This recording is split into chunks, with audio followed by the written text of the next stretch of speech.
వాగ్దాటి బాగా మాట్లాడతారు. చాలా కాన్ఫిడెంట్‌గా అబద్ధాన్ని కూడా నిజంగా చెప్పగలుగుతారు. కానీ ప్రతిపక్షంలో ఉన్నప్పుడు అలా ఏం మాట్లాడినా కూడా చెల్లుబాటు అవుతది.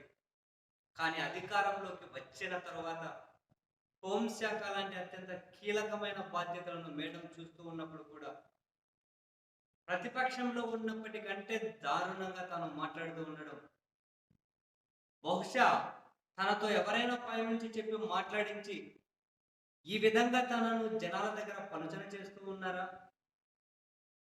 జనాల చేతిలో మేడం ట్రోల్ అయ్యే విధంగా చేస్తున్నారా? ఇదేమైనా తన సొంత కూటమి నుండి ఎవరైనా ప్లాన్డ్‌గా చేస్తూ ఉన్నారా అనే అనుమానం మనకు కలగక మానదు. తాజాగా జరిగిన కొన్ని సంఘటనలు, అనిత గారి ప్రసంగాలు చూస్తే, మరీ ముఖ్యంగా ఈ మధ్య కాలంలోనే చూస్తే మెడికల్ కాలేజీల వ్యవహారం. మెడికల్ కాలేజీలు కట్టారు. క్లాసులు రన్ అవుతూ ఉన్నాయి. కొన్ని కాలేజీల్లో మూడో సంవత్సరం క్లాసులు కూడా జరుగుతూ ఉన్నాయి. అటువంటి పరిస్థితుల్లో ఎక్కడో నిర్మాణంలో ఉన్న ఒక బిల్డింగ్ ఉంచిపెట్టి మెడికల్ కాలేజీలో ఒకటి కూడా కట్టలేదు అని, దానికి మేడం పవర్ పాయింట్ ప్రజెంటేషన్ ఇవ్వడం, జనాలలో నిజంగా మేడంని చూసి నవ్వుకునే పరిస్థితి. సొంత పార్టీ వాళ్ళు, సొంత కూటమి వాళ్ళు కూడా. అది ఇంకా మార్చిపోకముందే తాజాగా అసెంబ్లీలో ఏదో కులాలు మార్చుకున్నారు అని చెప్పి. మేడం లీడ్ చేస్తున్న శాఖ ఏంటి? ఎంత కీలకమైన శాఖ. సోషల్ మీడియాలో ఎవరో పోస్టులు పెట్టుకునే వాళ్ళ గురించి అసెంబ్లీలో మాట్లాడాల్సిన అవసరం ఏంటో. అది కూడా సబ్జెక్టు చూడండి. పేర్లు మార్చుకున్నారు. కానీ అక్కడ పేర్లు ఎవరు మార్చుకున్నారట? రెడ్డి అని ఉన్నవాళ్ళు రెడ్డి లేకుండా పేరు పెట్టుకున్నారట. చాలా మంది ఉంటారు. ఇది కులాలు మార్చుకోవడమే. పేర్లు రెడ్డి అని లేకపోతే కులాలు మార్చుకున్నట్లు అవుతదా? అసలు ఆ అంశం మీద ఎవరైనా అసెంబ్లీలో మాట్లాడతారా? ప్రజా సమస్యల మీద చర్చించాల్సిన చోట ఎవరో సోషల్ మీడియాలో very, very, very, very least people మాట్లాడేది సబ్జెక్ట్ అది. Very, very, very least people. హోంశాఖ మంత్రి అసెంబ్లీలో మాట్లాడడం ఏంటి? పేర్లు మార్చుకోవడం ఏంటి?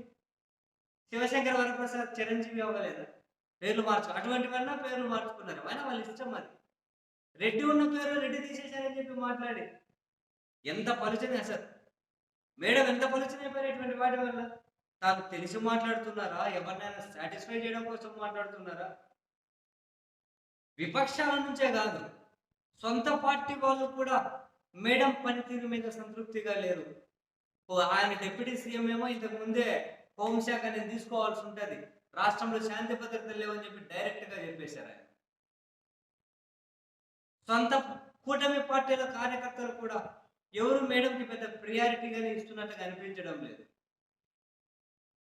తన మంత్రిత్వ శాఖలో ఎఫిషియెంట్‌గా పనిచేయడం ద్వారా తను వర్తి అని నిరూపించుకోవాల్సిన చోట మరి ఎవరి సాటిస్ఫాక్షన్ కోసమో ఇలాంటి సిల్లీ సిల్లీ విషయాలన్నీ మాట్లాడి, అబద్ధాలు మాట్లాడి అంత కీలకమైన పొజిషన్‌ని హోల్డ్ చేస్తూ పలుచనవుతూ ఉండలే.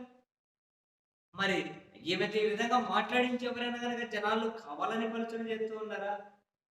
అంత అమాయకురాలు కాదు కదా! కింది స్థాయి నుంచి ఈ స్థాయి వరకు ఎదిగారు. మామూలు విషయం కాదు. ఎక్కడో కింది స్థాయి నుంచి ఈ స్థాయి వరకు ఎదిగారు మేడం గారు. ఎదిగిన తర్వాత సరే తన పనితీరుతో ప్రజలను మెప్పించడం, మెప్పించకపోవడం అది వేరే విషయం. కానీ అసలు సంబంధం లేని విషయాలన్నిటిని నెత్తికెత్తుకొని, అవసరం లేని విషయాలు, చాలా సిల్లీ సిల్లీ విషయాలన్నీ, సిల్లీ సిల్లీ అబద్ధాలన్నీ చెబుతూ ఎవరైనా మేడం దగ్గర ఉన్న వాళ్ళు చెప్పరా? లేదు మేడం ఈ సబ్జెక్ట్ మనం టేకప్ చేయకూడదు. లేదు మేడం ఇది మాట్లాడకూడదు అని హోంశాఖ మంత్రికి ఎవరు లేకుండా ఉంటారా? ఆ మేడం దగ్గర ఉన్నోళ్ళు ఎవరు చెప్పరా? ఏమో మరి.